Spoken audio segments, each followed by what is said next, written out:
Hi, Celebration. This is Pastor Jeff coming to you from my backyard.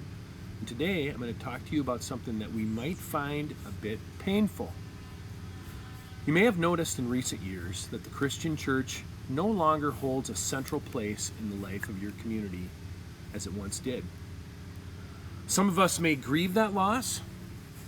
Others may be happy to see that change. But let me ask you, what do you think? What do you think about the role of the church today?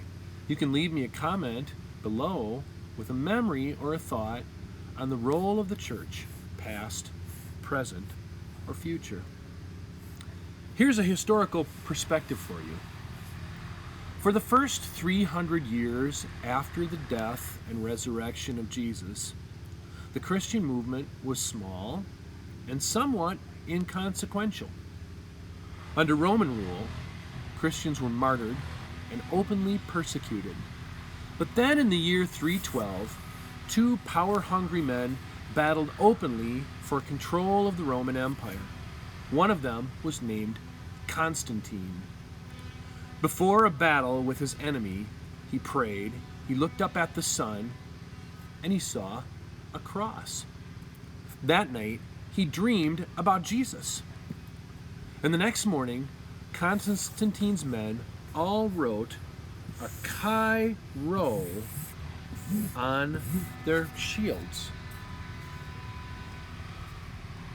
And this became the symbol for the name of Christ.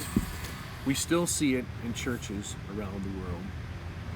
And they won the battle, handily. As a matter of fact, his foe was drowned in a river as he retreated.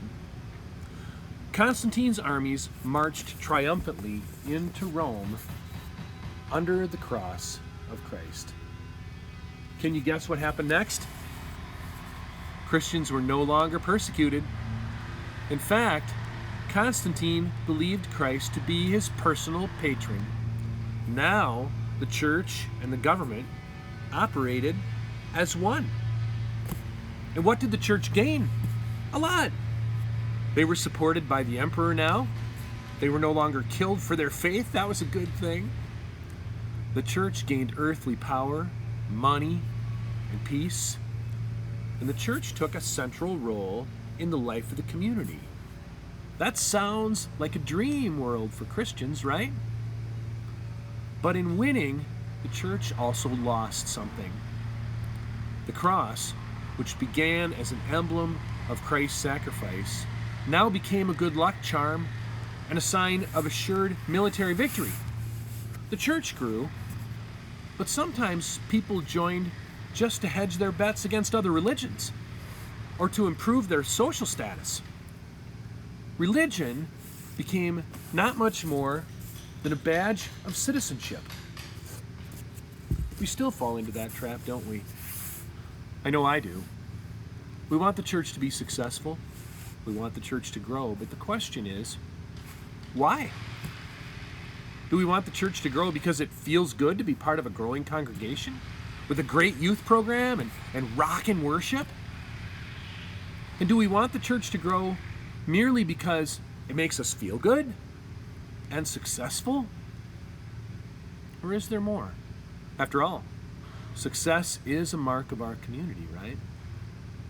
Oh, the number of times I've let my worth and my joy be measured by the church's numerical growth, worship numbers, program numbers, and success. As Constantine gained power, however, other Christians did the opposite of this publicity-seeking, make the church central to all things attitude. Some Christians fled the big communities and the growing new church and lived in the desert. They questioned the church's newfound popularity, and so they completely withdrew. They lived alone, in poverty. But this was not good either. Genesis chapter 2 says, it's not good for people to live alone. The desert fathers, as they became known, were as lost as the city-dwelling, action-seeking churches from which they had fled. My point is simple. Neither extreme is healthy for the church. We are called to live our faith in the world.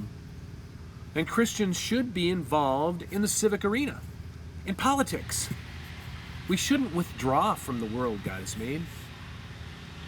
But our founders in this country knew wisely that church and government, if they became one, there was much for the church to lose.